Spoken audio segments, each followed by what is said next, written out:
Hello and welcome back to Full Force Combat. After a long break, we have returned and we are back from Prague as well. A long weekend watching Oktagon, and who better to join us to start with as well? Dan and Alex, a long shift in Prague. How are you boys feeling? Good, man. Still feel a bit tired. Went straight back into work, didn't I? But yeah, all good. All good. No, absolutely knackered, mate. Well, absolutely knackered, mate. Come home, straight back in training, straight back in work, no messing about. Straight back on the pods. Love it, grinding. And we got big Pat McCorry here as well. The That's big lad it. I here mean, above I was me. going to say, if we're talking Oktagon, you got to talk with Pat McCorry about Oktagon. There's nothing more. The man from Cage Side Press, how are you getting on? I'm doing well, man. Again, also just getting back to the day-to-day life, getting back to training, working off the beers that we had on the Friday and, dealing with a new tan. I'm all tanned now from the sun in Prague. Yeah, I know. Yeah, we've all got pink faces.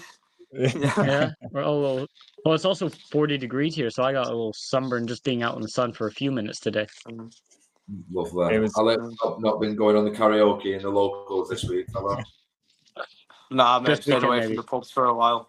Is that you? You're just a one-hit wonder, are you? I want it wondered. Nah, mate, I've got loads of it in the bank. I'll say that. Got loads of it. Also, Prague was taking it international then. Prague was taking it international then, right? Okay. Yeah. More of that another time. Yeah. Well, that's it. I mean, we talk about the heat. We talk about how hot it is right now. It was an absolute cauldron in the Stadion Eden when Karlos, Vemola and Atilla made the battle. I mean, this is a massive trilogy. This was a huge fight. We saw last year what happened where, to be honest, Karlos Vemola kind of steamrolled Atilla Vegh, but that was not the fight that we saw last Saturday. It was an incredible fight. I mean, Pat, just to get us started, I mean, just talk us through this fight and how electric it was, and to be honest, how much Atilla Vegh had improved in that 1 year period. Well, I think what was clear to all of us at the press conference is Atilla was in much better shape. So I think that definitely played a factor. I'm not sure. Maybe I think he underestimated coming in off a layoff last time out, and now it seemed like he really took this training camp seriously. And I think you could see how ripped he was, and he looked really good in the fight. His issue was he couldn't get off the fence when Vemola pushed him there. Vemola didn't really want to engage in the striking, obviously getting knocked out the way he did in the first fight. And obviously, we saw what happened in the third round. But anytime Vemola pushed against the cage, he would hold it for a minute, the referee would separate, and he'd just bull rush back in. I do wish Atilla just timed a few more of those uppercuts like he did in the third round, because he was landing. But then that takedown attempt, my God, that was a bad miscue. I think that was a pivotal moment in the fight. It felt like he was ready. He was going to, felt like he was going to win. Like in that brief second, you feel like you could have stopped him at that point. You've seen Vemola be stopped before, and even off just one punch KOs. However, we're seeing against Flores, as we're seeing against Atilla Vegh on Saturday night. He has got one hell of a chin, and as just to touch on what Pat said there, when Vegh rushed in, and then that allowed Vemola to get him back up to the cage and then hold him there until the referee separated him. Vemola was strong in that control time, so you have to give him credit for that, and that's the way you nullified Atilla Veigh's presence through the majority of those rounds. I suppose, Alex, like for you've been in the cage and that, and so when Atilla Vegh goes for that takedown, is that like an instinct thing? Is that something that just, I've got him, let me just do what I've done before, even though it probably wasn't the actual appropriate thing to do in the fight? Because he was seconds away from winning that, it felt like.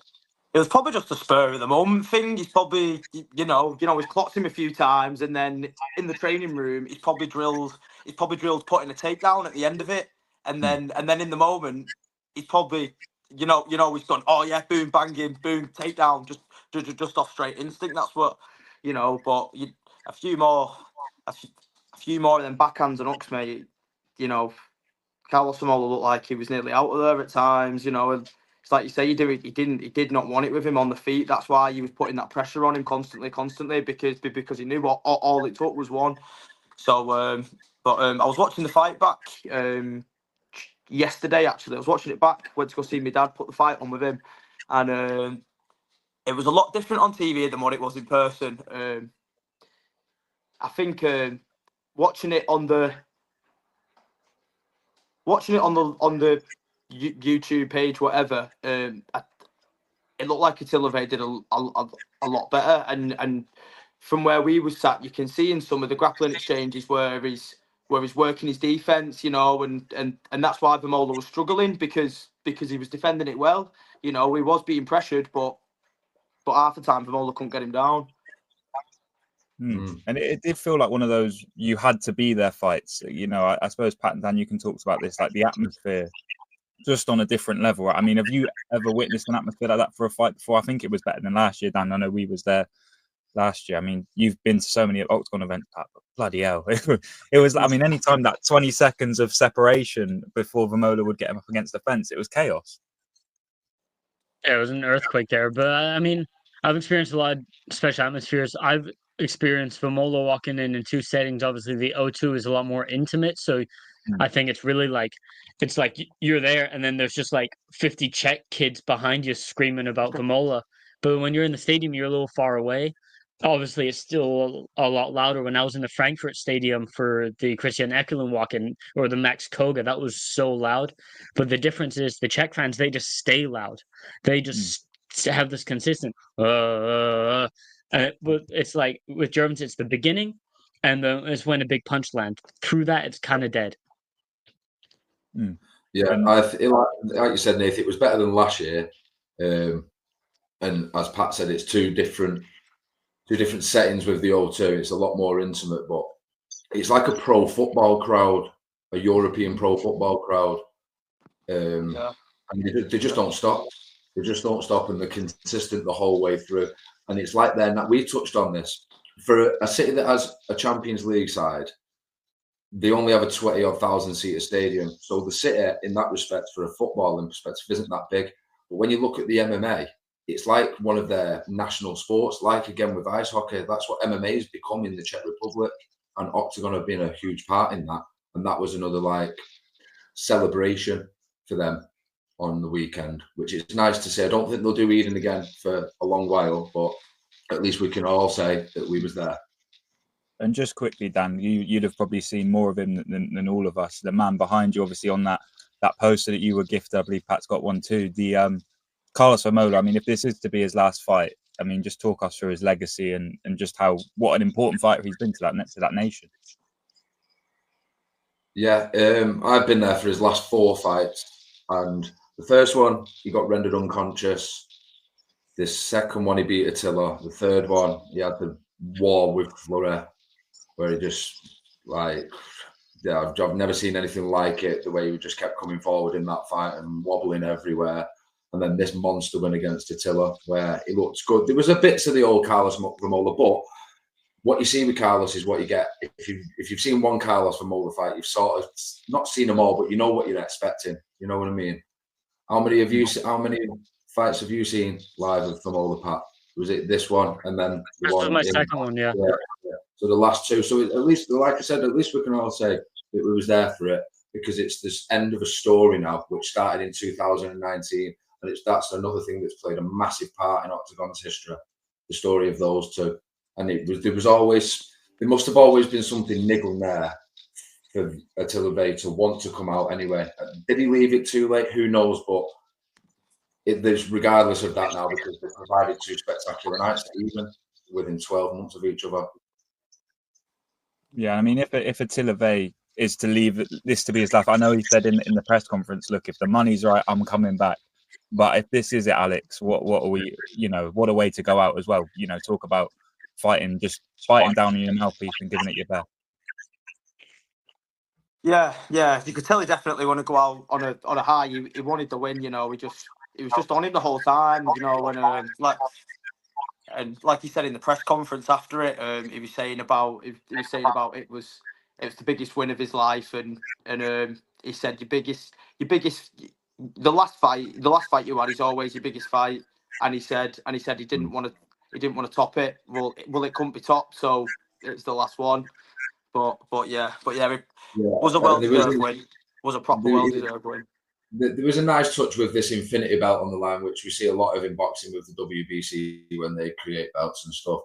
But moving on to the co-main event, the one that probably the majority of fans was looking forward to the most out of the card besides the main event, and it's kind of underwhelmed, isn't it, boys? Pat, your thoughts on this Muradov Kincl high-level fight? Yeah, I mean, I've been a big Muradov guy for a while. I have a selfie with him from when I watched him at UFC London 2023 because he went and sat in the crowd in front of us, which I actually showed him in the press room, and he was like, "Yeah, I knew I recognized you from somewhere," when he saw me, which was quite funny. But Yeah, that's cool. it was definitely a weird one. It seemed like both guys came out a little cagey. It was like, when like two big football teams take each other on, they're kind of like, oh, whose midfield is going to control this game? Is it going to be Muradov controlling? Is it going to be Kincl? And then they kind of never really got out of it. Muradov, I think, kind of sensed what we sensed with Kincl in the last fight. It's just a little like tentative.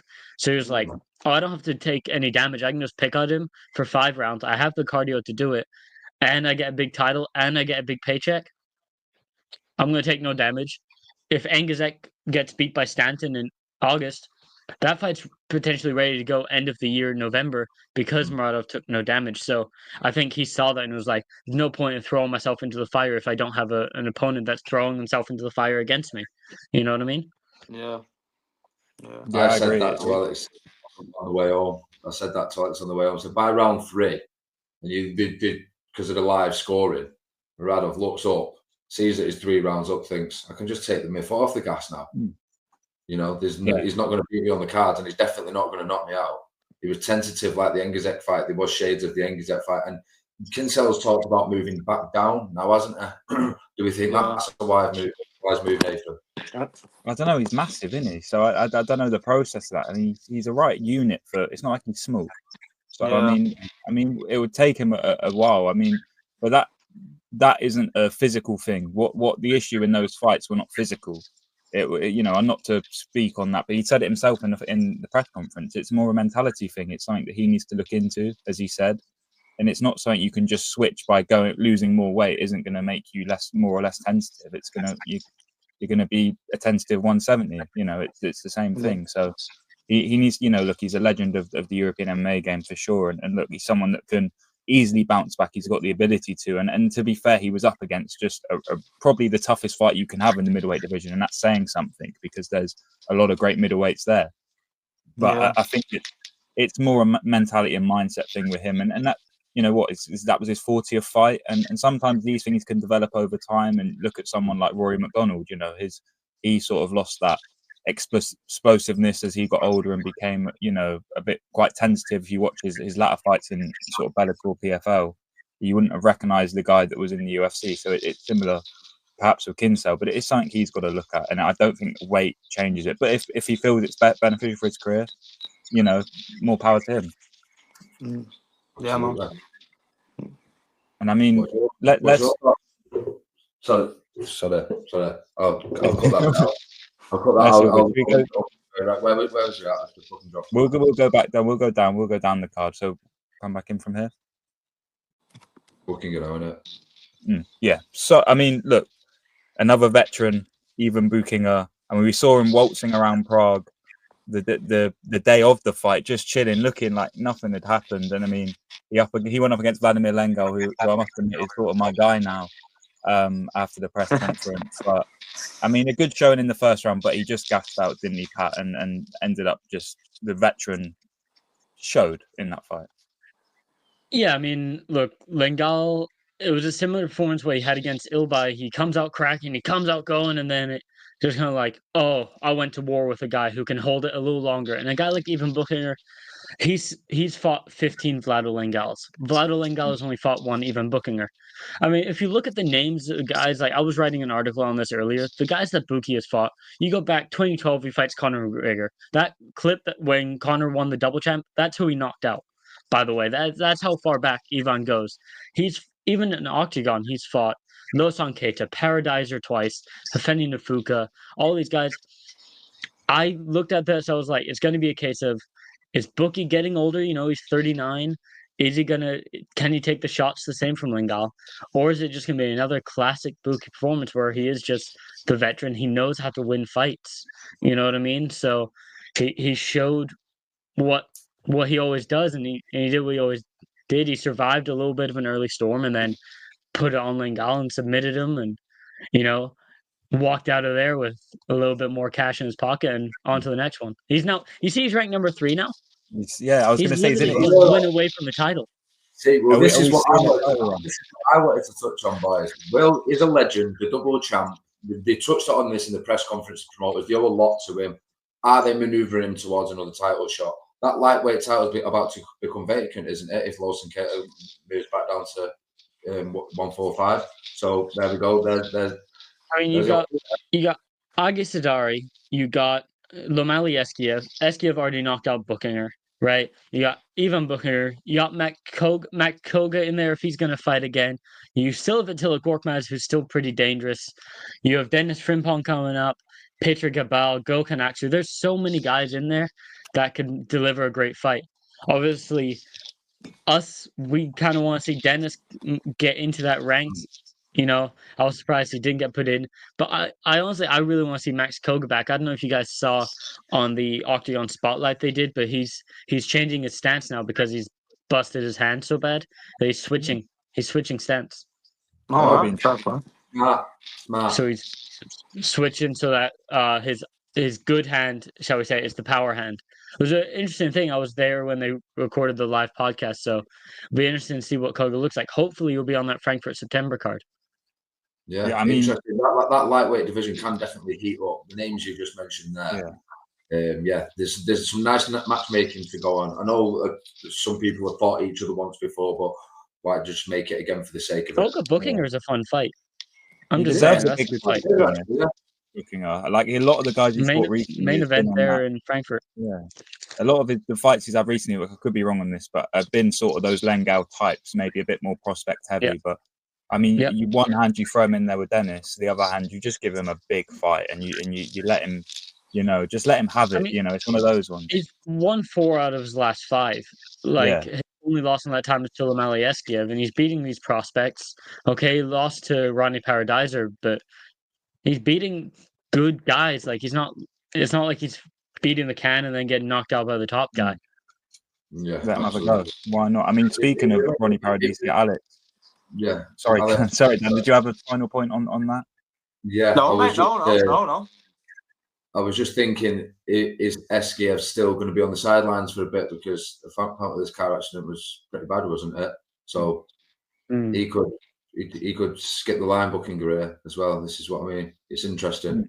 Very interesting. It's interesting, and I mean, we will touch on that as it unfolds. We'll see so much news about Oktagon. Obviously, we're a bit more clued in, I think, now after that event. I mean, but speaking of Paradisi, Alex, what a fight! Just so unfortunate for Bojan though to end it that way, especially for such a legend.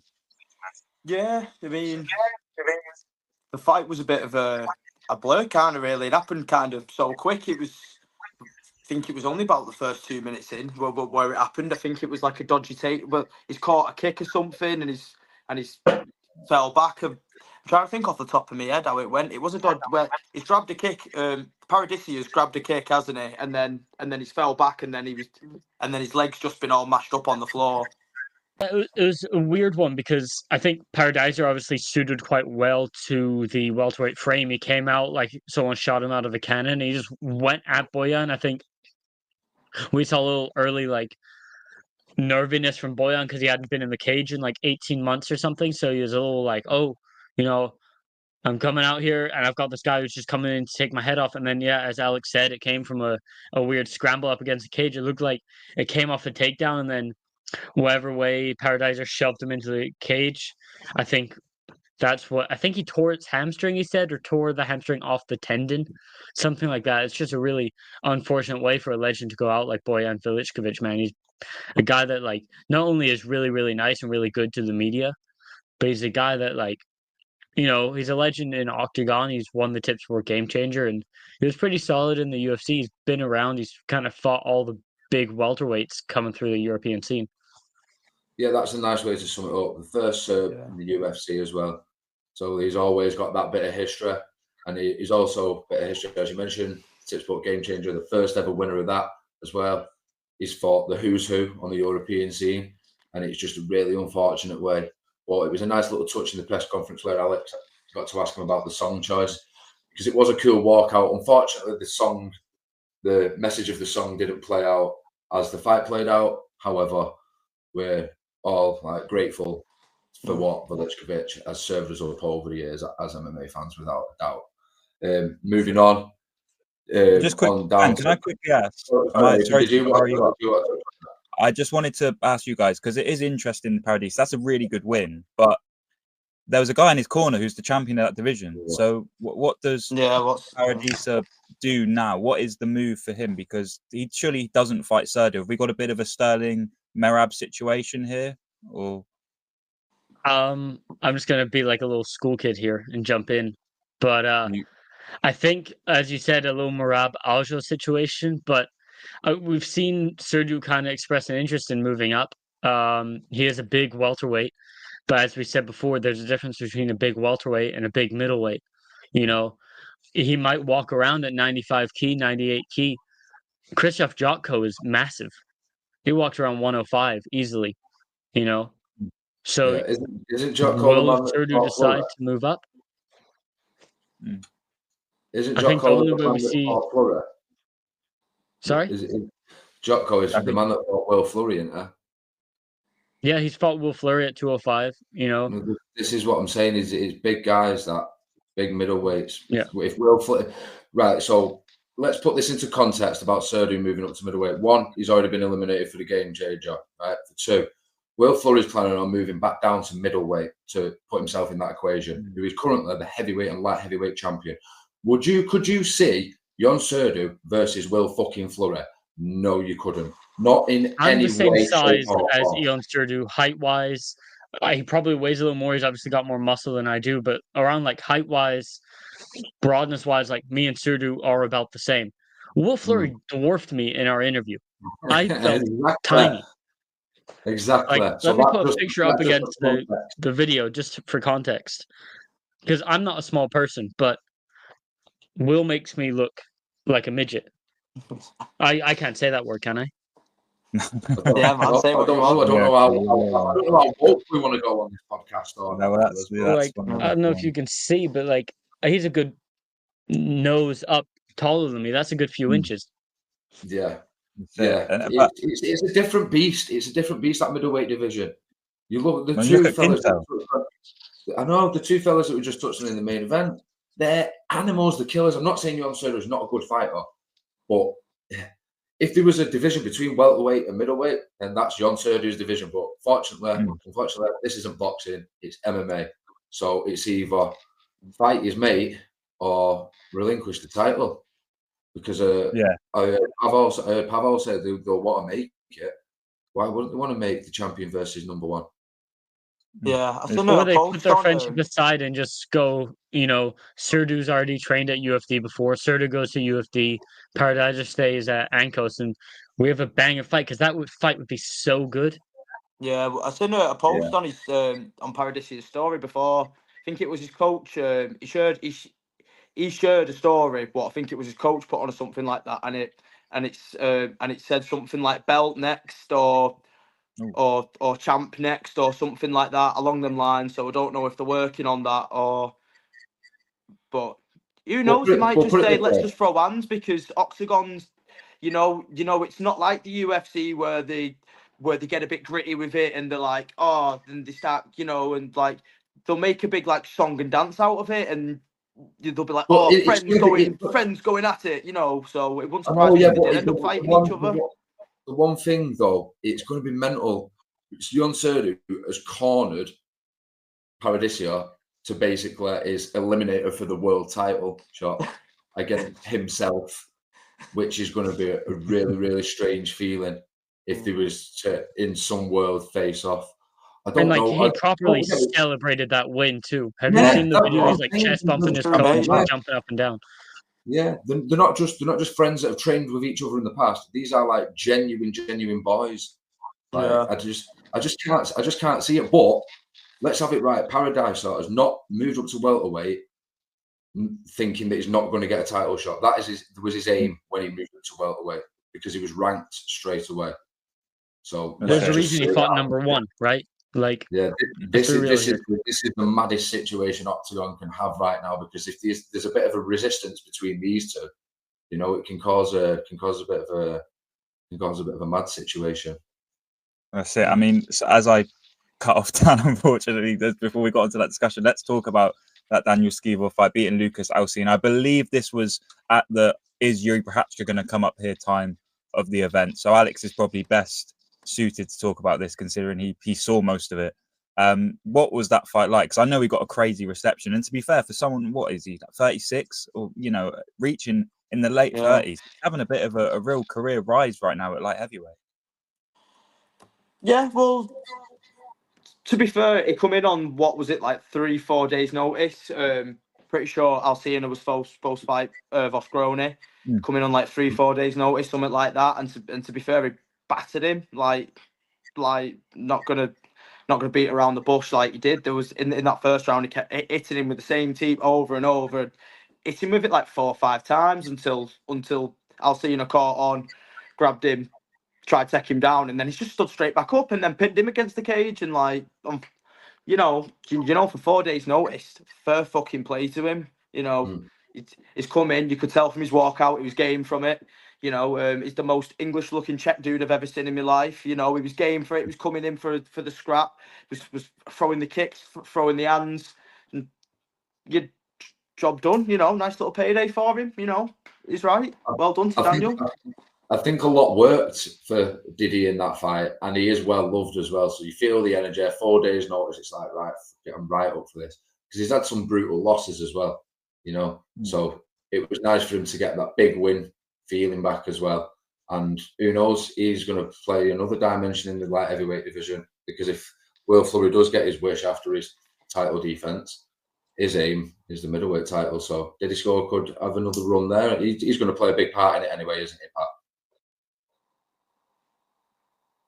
100%. I mean, Skvor is if I was a light heavyweight, let's say you're entering that division, he's the last guy I want to fight. I would rather fight Vosgroni than fight him, just because he's so tall, he's so powerful, he's so awkward. But also for a guy like Alcina, when you spend your whole training camp training for a leg lock based grappler, then you get Daniel Skvor. It's quite a tough one, and Skvor's fought the best. I was hoping he'd call up Vosgroni, because that's a fun fight. The Skvor, I think that puts him on a 3-fight win streak now since the Fleury loss, and he's beating good guys, except for the ninja choke one in Trinek. That I don't know where they pulled that opponent from. I think they grabbed him off the street in Trinek. But the last time out, he took on a good opponent. This time out, Lucas Alcina has been there, done that in the divisions across all of Europe. He fought on the Bellator scene. It was a very good win. He didn't take much damage. He's making a name for himself. He's making a little bit of noise, and who knows, maybe a little main event for him against one of the top guys in the division. Him, Vosgroni in Germany, end of the year. Yeah. I'm guessing he's being the promoter's good. The infection is. Oh, go on, mate. Oh yeah. I was just gonna say, I bet he's in the promoter's good books now. Stepped in 4 days notice. Stoppage win, second round, boom. They're going to be thinking, right, like you say, a little main event slot somewhere like that, or or a co-main or something like that. He's a home fighter, isn't he? He's a Czech fighter, so he's a home fighter. And while they're smashing the German market, they need all the Czech firepower that they can to be able to put on other good shows. Obviously, they have the one in the tennis stadium coming up, but that card's basically already set. With fights that have had to be rescheduled. It's basically a half a card with rescheduled fights. But yeah, as I'm saying, they need all the Czech firepower that they can, don't they, Nathan? Yeah, and we're spitting. That's it. And let's go a bit further down before we go slightly back up, because we talk about Czech fighting power. A big prospect right now, Jakub Batfalsky. I hope I haven't butchered that. He got another good win. He looked really good. And as Dan, you say, he looks different physically every fight, sort of has a different haircut, different look every fight. And just another string to the bow against a really good veteran as well. So he's adding different sorts of wins to his portfolio. Yeah, it's interesting to see, because it's like he's really small and young looking for his age as well. So it's like watching a little baby grow. And every time he looks different physically. His hair, like I said, and we're seeing different strings to his bow in the cage as well. I just want a viral moment for him as well, because he's another one, as I just touched on, the Czech firepower. You've seen him a couple of times now, haven't you, Pat? You rate him, don't you? I think I've been at every one of his Oktagon fights. Oh, nice. I think there might have been one I missed.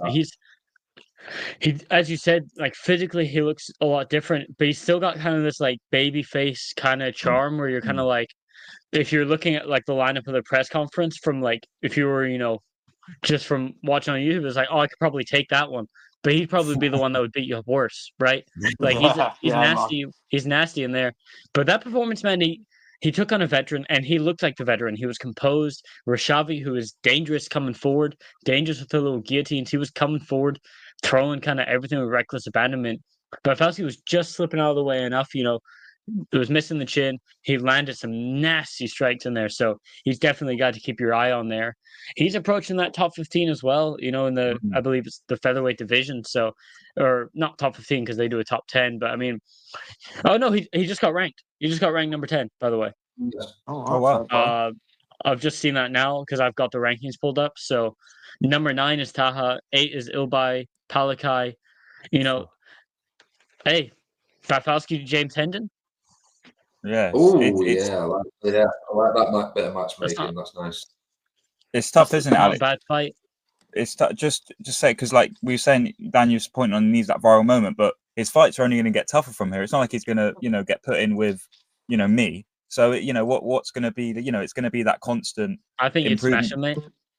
I'll get my ass kicked. I think I'll give you. So if someone's made up happen, just give me like a mil if I make it past like 15 seconds.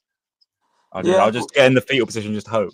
But Alex, I mean, if you're him like now, because the fights are going to get tougher, so that sort of viral moment gets a bit tougher, and it's maybe becomes a tricky one, because I do agree in the sense you probably nowadays you do need that knockout to say, look at me, and that highlight reel clip, the promo package clip. Well, to be fair, it's not like he can't finish people, because he finished. He finished the last 2 out of his 3 fights. He beat Dominic Top. Don't know how the hell you say this fella's name. Top Orser. He finished him in round 1. Punches. It was a good knockout too. It was an overhand, and he sat him down. It was not a bad finish. Yeah, and then this Joel Batobo, he's retired on the stool at the end of round 2. So it's not like he's not finishing people and not making them quit.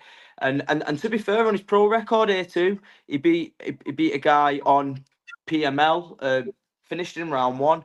So and then again you go back to more early doors, punches, knockout, ninja choke, 3 knockdowns in a Muay Thai fight. Fight got called off. So he's clearly got the potential to finish it. He just needs to have a big name to knock out, a young guy knocking out a big, I think that's what they were hoping with Rashavi, though. What was that, mate? Yeah. I think they were hoping he would finish Rashavi, because Rashavi's like, I think he's the one that Arjan Topalai knocked out in his debut, when they really tried to get him on the mat, or not his debut, but that's when they tried to get Topalai on the mat. He's kind of the guy that, like, here's a guy, he's won the Oktagon challenge, he's pretty damn good. He's a good little gatekeeper on the fringe of the top 15, top 10 fighters in that division. But he's a guy that you can finish. And while Batfalsky, I think at times played a little safe. I believe he did drop him. Correct me if I'm wrong there. I'm pretty sure he did sit him down briefly, or wobble him at least. So I think again, good outing, nothing to be ashamed of. 15 minutes in the bank. I think you can never go wrong with a little bit of extra time in the cage, for sure, especially at 22 years old. Oh yeah, big time. It was a showcase for him as well. He got to show off his skills, like you said. He was showing off his head movement, his lateral movement. When he wouldn't just throw, stood still. He'd throw, move, throw again, back. Move, bob, weave. Pivot off. It was a really good showcase for him. And this was the first fight I've seen of him, like, just ever. I wasn't aware of him before the show, but I'm definitely going to be following his career now, 100%. Sorry, Nathan, just to touch on this, is at the same stage as Dennis Frimpong in his career, 8-1, 8-2. So you're thinking, why wasn't Dennis put in just at number 10 then? Just whack him number 10. Go on. Dennis has had a bigger win as well, I'd say. But anyway, that's it. That is another one for the Czech firepower. Like I said, it's going to be everything that they need going forward. One more fight and he can main event, man. Sorry, Nathan, I feel so bad. I've got to make this transition. You're getting cut off constantly. I'll keep getting intercepted. I feel like Fabinho in his last year, right? Another sort of prospect we're talking about in the periphery of that rankings, he's just on the outside. Jaime Cordero, we both had the pleasure of speaking to him after that, and he's got a lot going on in his personal life, which makes this win even more impressive, albeit a win he was probably expected to get and perhaps possibly get it a bit sooner than he did. But what position does he find himself in? Because the fight, that happened, it was, a dominant win. It's probably more interesting to speak about where he finds himself, because he was the reserve in the game changer. Loads of fights fell out. He didn't get put in it. Where is he? Pat or Dan, I feel like you're probably best to talk us through this. Like, where does Jaime Cordero go from here? He's in a weird spot where it's kind of like, I thought he should have been in the Tip Sport Game Changer tournament anyway from the beginning, and then him and the other guy in the reserve bout in Hojak Haviland, who's now got the fight with Marek Mazuch in August, which is a reserve bout because Mazuch was the lucky loser.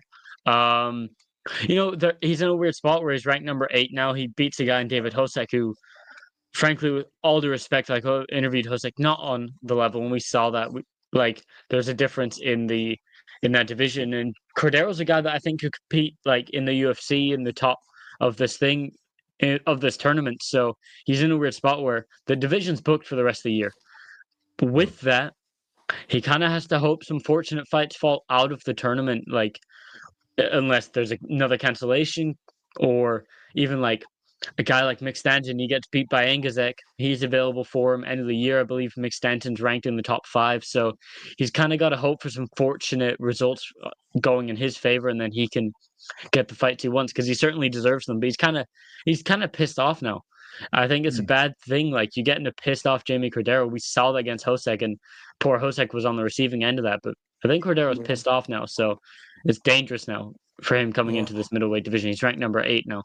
Yeah, to be fair, if you remember in the press conference afterwards, he was saying he wouldn't mind chilling out for a little bit. So maybe the rest of the division being booked might be a good thing for him. Sure. Chill out for a bit, and then kind of by the end of the year, when all the fights have played out, he's got his pick. Then he'll have his pick of whoever he wants, because he's put on a good performance. Or maybe not whoever he wants, but he'll definitely have a say. His word will have some power to it. Hopefully, yeah. Well, like you said, have a bit of time out, because he's got his boy on the way as well. So it makes perfect sense to just let the division play out, because there's interesting matchups there. But he's got the right to be annoyed as well. I feel, but it is what it is, and we'll move on to Alina Dalasan. Now, she was majorly impressive, amateur sensation, fought in every combat sport going. She's going to add some spice to that bantamweight division. The title fight's coming up soon. If they push her how they want to push her, she can go towards a title soon. Because as we know, it's not like the men's divisions. You can fight for a world title within your 4th and 5th fight on the regional scene, European scene, can't you, Pat? So yeah, Alina's really, really good. I think someone messaged me, was she's got a little Joanna and Jacek about her. She's got this swagger. She's got this kind of boogie woman vibe. She breaks you over the course of the fight. I think I put it in multiple articles now. She beats the brakes off people, man. She just bullies you until you just can't go anymore. Both her last fights, Dan, you were there in Stuttgart. It was eerily similar the way the opponent just couldn't take it anymore. And she's not necessarily got that one punch knockout power, but she will just beat you up. She's like a high school bully. She's just gonna beat you up and hurt you and torment you until you can't take it anymore. And she's an exciting prospect. And as you said, this division that she's in, let me just take a look at the rankings. It's not deep at all. She's already been ranked number 3 now. Rose Gamina, who she beat on Saturday, is ranked number 5. So the only people in front of her are Lucy Pudilova, who's injured, and it's kind of to be determined on when she's going to be back. And then you got Lucia Sabova and Cecile Belander. She's there. She's in the title picture. Yeah. I reckon just depending on how the results shake up, where Pudilova's at in her recovery, or what's going on, she could find herself in a title fight as soon as the end of the year. I reckon one of these end of the year cards, one of those Munich cards, depending, I think it's more likely if Belander wins, she gets put on the Munich card. But if Sabova wins, it would probably be one of the cards in the Czech Republic, or out east, shall we say, maybe that end of the year Prague card. So she's in a spot where she can kind of wait. There's no need for her to take more fights. She's shown what she can do. She's a big star because all of Germany's behind her, and like the interview I posted, I'm not sure about you guys, but it did pretty decent views. It went close to 600 or close to 700. So it's doing pretty well. And the Czech crowd got behind her heavily. Even in the press conference where she was speaking German, they didn't understand a thing, but they got behind her. I think everything what you said there, Pat, about a style pressure, I think that comes naturally with the boxing and the Muay Thai. And if she is in a title fight come the end of the year, because there was a women's title fight on the Pride card last year, that would make sense. She's just in a position where she can sit, train hard, and wait it out. And she's got a very, very, very friendly style, and she's easy on the eye as well for most fans, let's say. So, yeah, looking forward to the Dalasan back, Nathan. She's a star. She's a star in the making, 100%. And to be honest, I actually probably differ a little bit. I think there's a couple. I forgot the names, but there's like an American one. There's a couple veterans sort of perhaps below her in those rankings that I would probably actually like her to take on just to get those fights and get those reps in there, because I think it's important. I don't think you want to throw her into a title fight at 2-0. So I think or have her against a contender. I think you just keep building her up, because for a division that's not very deep, and she could spark something. It takes someone to do it, and she could be someone that that could build up the women's division to something really, really big in Oktagon, and you could almost have like a sort of 4-piece in this division, that because there's 3 really good fighters, and then you add Dalasan to that mix, and there's a bunch of fights you can make, and there's a bunch of main events that you can have there with the women, which is something that again Oktagon could, as a promotion, could say, look, as saying to other women, that are maybe currently on the Apex prelims, look, you can come over here, you're going to get paid, and you're going to be on these main event cards, you're going to get a lot of attention. So it works in that sense too. She's good looking, she's got a fan friendly style. Like, this is someone very marketable. If you're looking at it from a promoting perspective, you are just looking at it as, look, this is money here. It's the same way that people would use your J-check back in the day, and I forgot a name, like Carolina or something. Promoters will draw upon these things. It's just, I'm not even saying it from like a perspective. I'm just, as thinking PR, that's, you build upon that. It would be the same if you get, a male fighter as well. It's why the UFC probably want to push Karlos Olberg, even though he's having, some quite boring fights. He's a model. He's someone you can stick on the front of a poster. People are looking, and that's the key thing. So I think Dalasan, get her in there, get some reps. It is an interesting one. It is an interesting one, and this is out there, right? Niamh Kinahan signed with Oktagon, another undisputed Muay Thai world champion. She's going to want a fight coming into the promotion. Why not against Dalasan? That'll be a fan-friendly kickboxing war, that would. But Dalasan might have the upper hand with obviously the IMAF experience, and now a couple of fights pro as well. But there you go, Oktagon. Niamh Kinahan, first fight, Alina Dalasan. Why not?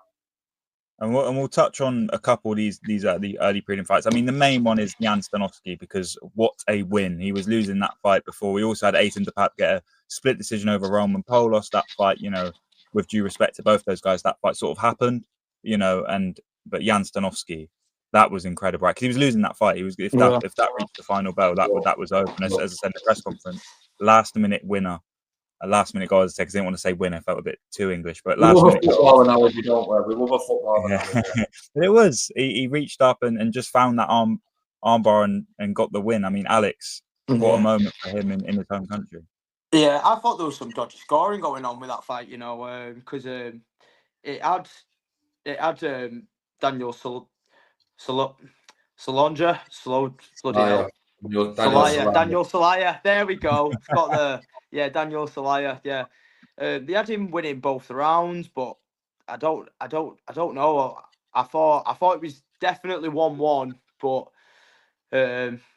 yeah, and I think I had Jan Stanovsky winning the last round too, to be quite honest with you. And then, but yeah, he snatched up that armbar, got a big win, opened up the card in a big way. All the Czech fans who were piling in could just look into the cage in the middle of the stadium, and they were just like, oh yeah, fucking is right, and then that set the mood for them walking in. That set the mood for us. I don't think many Czech fans say is right, but I'm sure they were impressed for sure. Yeah. The what? they didn't go. He's right. Is right, la. I don't think the Czech fans are going. He's right, la. Oh right, yeah. Well, no, Yeah. in terms of the fight Oh. itself, from what I remember of it, Celaya wanted it on the feet, and Stanovsky wanted to shoot for takedowns. And once he got a proper grab hold of him, you could see that he was the stronger man, and that was repetitive. And then all of a sudden, and it wasn't really arm bars. You don't really go for arm bars. He was going for he was trying to get on his back, rear naked chokes. Yeah. And then all of a sudden, this arm bar comes from nowhere in the third round. But just to touch on the scorecards, like Alex said, there was a bit all over the place. I can't remember exactly how they read, but I just remember seeing 20s and 19s, and I can't remember. Oh yeah, it was all over the place. But a great way to start the card, and just, I mean, what an event. Just quickly, just give your final thoughts on that card. What really stood out to you before we wrap it up here? Start with you, Alex. It was your first time at a foreign Oktagon or European Oktagon event, not in the UK. What was your final thoughts on that event? To be honest, mate, I think the the Oktagon product right now is just so much better than the UFC. I've been watching UFC like semi-religiously for years, mate, and like the product's gone so stale, and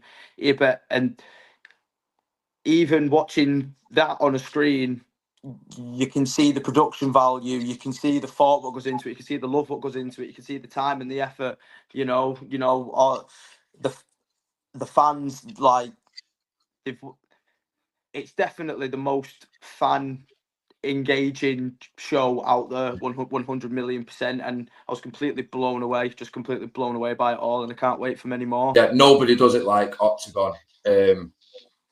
Both of them Eden shows, they've been really close to home for them. Obviously, like I touched on earlier at the start of the podcast, the Vemola and Vegh storyline has played a massive part in their history. So these two Eden events, they really played close to home for them. I know, like I said previously, they've done 60k in Frankfurt, which Pat got the pleasure of experiencing. But them Eden shows, there's just a certain feel to them.